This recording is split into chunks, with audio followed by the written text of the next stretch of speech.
Hola, buenas tardes. Hoy vamos a hablar sobre el decreto 111 que compila tres leyes. La ley 38 de 1989, la ley 179 de 1994 y la ley 225 de 1995. Nuestro grupo está conformado por Jair Hurtado, Andrea Beleño, Emilet Gutiérrez y mi persona, Lilibet Mendoza. El objetivo de esta ley es dar a conocer el decreto que constituye el Estatuto Orgánico del Presupuesto General de la Nación, con todas las disposiciones en manera presupuestal.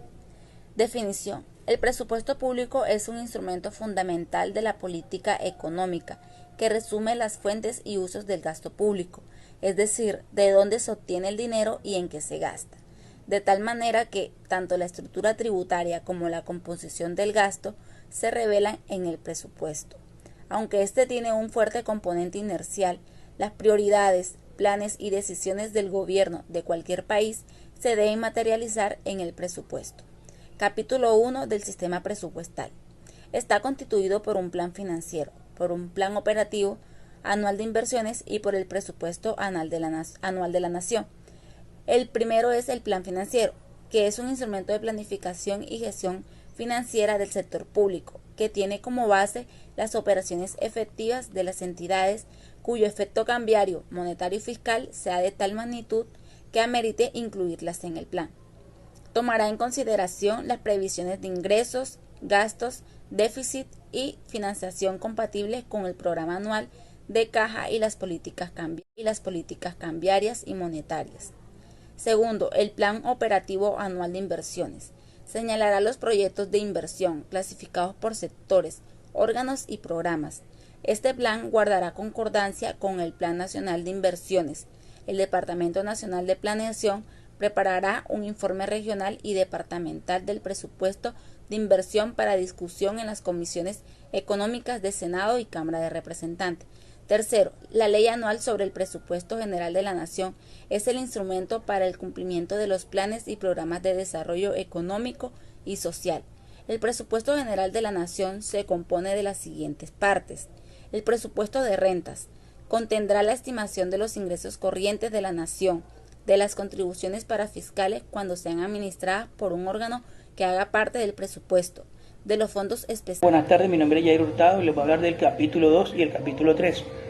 En el capítulo 2 habla de los principios del sistema presupuestal, que son la planificación, la anualidad, la universalidad, la unidad de caja, la programación integral, la especialización, la inembargabilidad, la coherencia macroeconómica y la homoéstasis.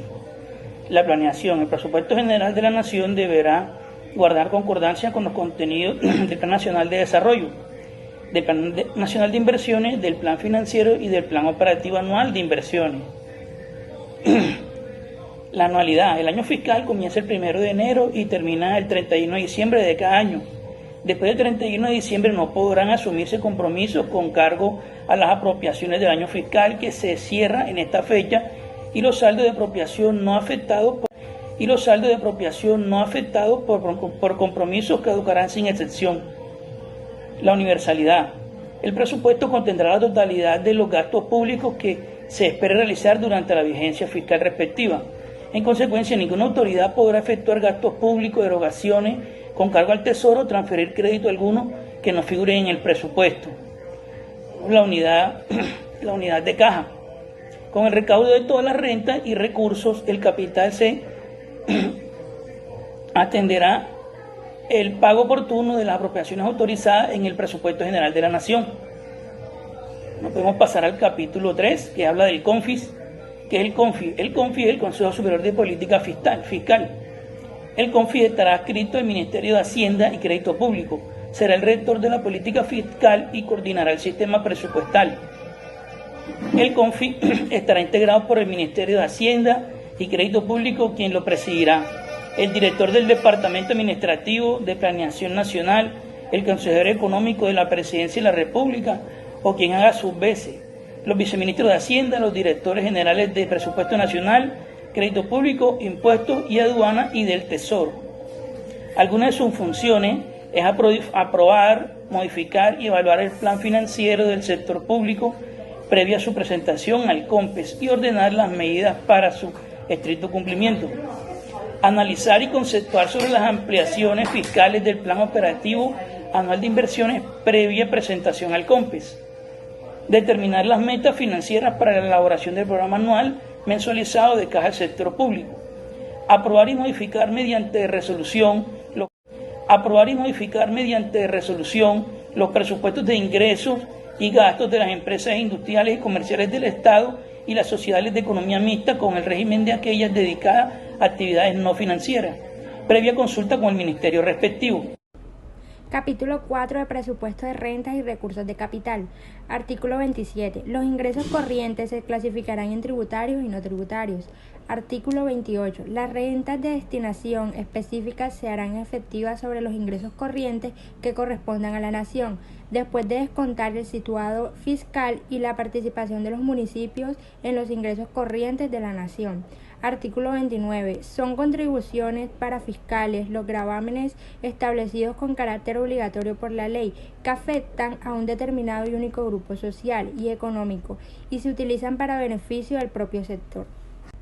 Artículo 30. Constituyen fondos especiales en el orden nacional los ingresos definidos en la ley para la prestación de un servicio público específico, así como los pertenecientes a fondos sin personería jurídica creados por el legislador.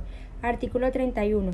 Los recursos de capital comprenderán los recursos del balance, los recursos del crédito interno y externo con vencimiento mayor a un año, de acuerdo con los cupos autorizados por el Congreso de la República, los rendimientos financieros, entre otros. Artículo 32. Cupos de endeudamiento global. Artículo 33. Los recursos de asistencia o cooperación internacional de carácter no reembolsables hacen parte del presupuesto de rentas del presupuesto general de la Nación y se incorporarán al mismo como donación de capital mediante decreto del Gobierno. Artículo 34.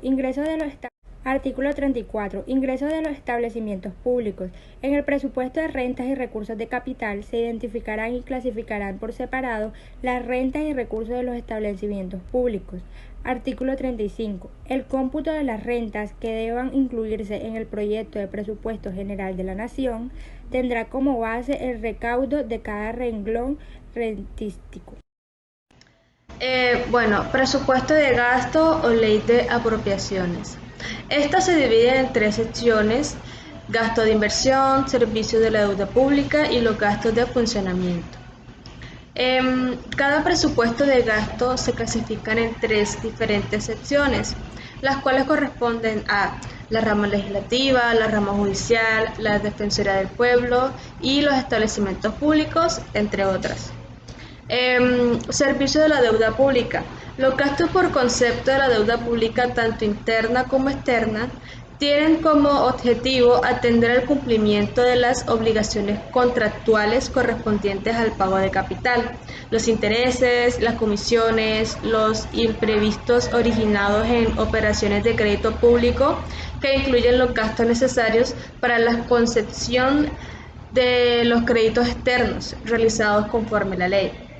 Se refiere al monto total de gastos que se causen durante la vigencia fiscal por amortización, intereses y comisiones correspondientes a acreedores del exterior pagados a moneda extranjera.